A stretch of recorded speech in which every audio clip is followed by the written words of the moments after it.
Bonjour à tous. Aujourd'hui, je vais vous parler des bienfaits de la méditation. Est-ce que vous vous sentez parfois stressé, épuisé, submergé, incapable de passer des moments de qualité avec vos proches? Si oui, eh bien, j'ai une solution pour vous. Ça s'appelle la méditation. La méditation permet de libérer toutes les pensées, toutes les énergies négatives que nous avons absorbées durant la journée. En méditant, vous pouvez libérer tout cela et vous sentir énergisé. Alors oui, mais vous allez me dire, oui, mais la méditation, c'est pas mon truc, ça me saoule, rester allongé pendant plusieurs minutes, je ne fais que penser, je me fais le planning de la journée dans la tête.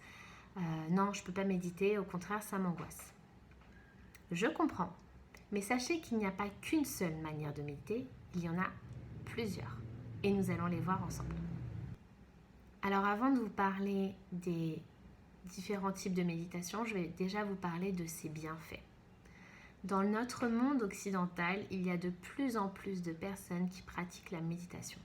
Il y a même des médecins qui prescrivent des séances de méditation pour les personnes atteintes d'une dépression. Alors certains doivent se demander, mais pourquoi les médecins prescrivent des séances de méditation aux patients? Eh bien, sachez que la dépression ralentit le fonctionnement de 3 parties du cerveau. Le cortex préfrontal, l'amygdale et l'hippocampe. Le cortex préfrontal sert à prendre des décisions, à planifier. L'amygdale sert à gérer les émotions et l'anxiété. Et l'hippocampe est utile pour la mémoire.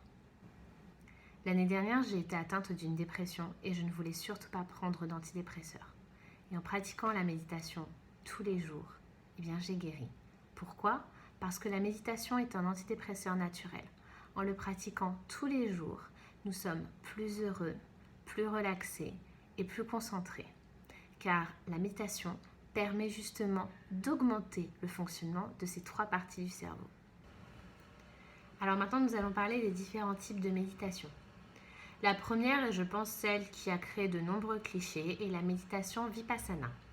Cette méditation se fait soit assis, soit allongé, et nous nous concentrons sur notre respiration nasale et nous observons nos pensées. Nous n'y portons pas attention, juste nous les observons. Il existe dans le monde entier des ashrams, des lieux de retraite de méditation Vipassana. Ce sont des lieux gratuits. La seule chose que vous devez faire, c'est payer votre moyen de transport. Et là-bas, vous êtes nourri, logé, blanchi. Vous y restez 10 jours.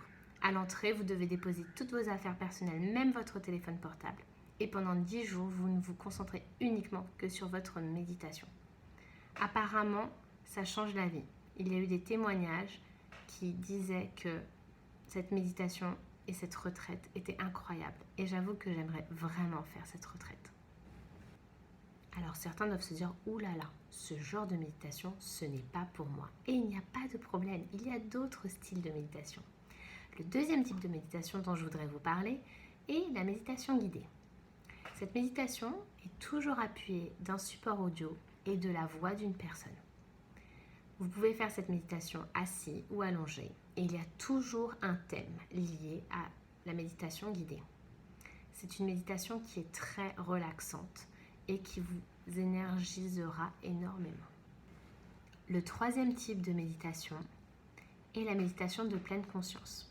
En général, la méditation de pleine conscience est souvent appuyée soit d'une marche en pleine conscience où vous devez faire attention au pas que vous faites tout en fermant les yeux. Ou sinon, il y a aussi la méditation de pleine conscience grâce au mandala. Et celle-là, je l'aime beaucoup. Pourquoi? Parce que vous n'avez pas besoin de rester immobile.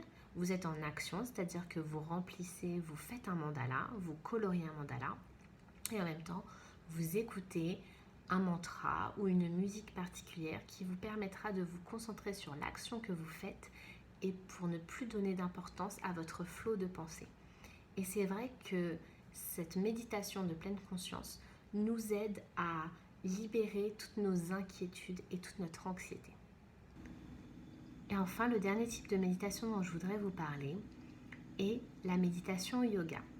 Attention, au yoga, il y a une distinction entre méditation et relaxation. Durant la méditation, nous sommes actifs alors que durant la relaxation, nous sommes allongés au sol, immobiles et nous nous relaxons. C'est ce qu'on appelle un Shavasana. Durant une méditation yoga, nous choisissons un mudra particulier et un thème particulier. Selon le thème que nous choisissons, le mudra sera différent et le mantra également. Durant une méditation yoga, nous chantons le mantra ou nous le chantons du moins silencieusement et nous effectuons le mudra. Pourquoi ? Parce que en écoutant de la musique, en chantant et en ayant une posture particulière, eh bien, nous ne laissons pas la place à notre flot de pensée. Et pareil, nous libérons les énergies négatives, l'anxiété et nous sommes énergisés. Alors évidemment, il y a beaucoup d'autres styles de méditation, mais ces 4-là sont mes préférés. Alors du coup, est-ce que maintenant vous avez envie d'essayer la méditation ? Si oui, dites-moi quelle méditation vous plairait le plus. À bientôt!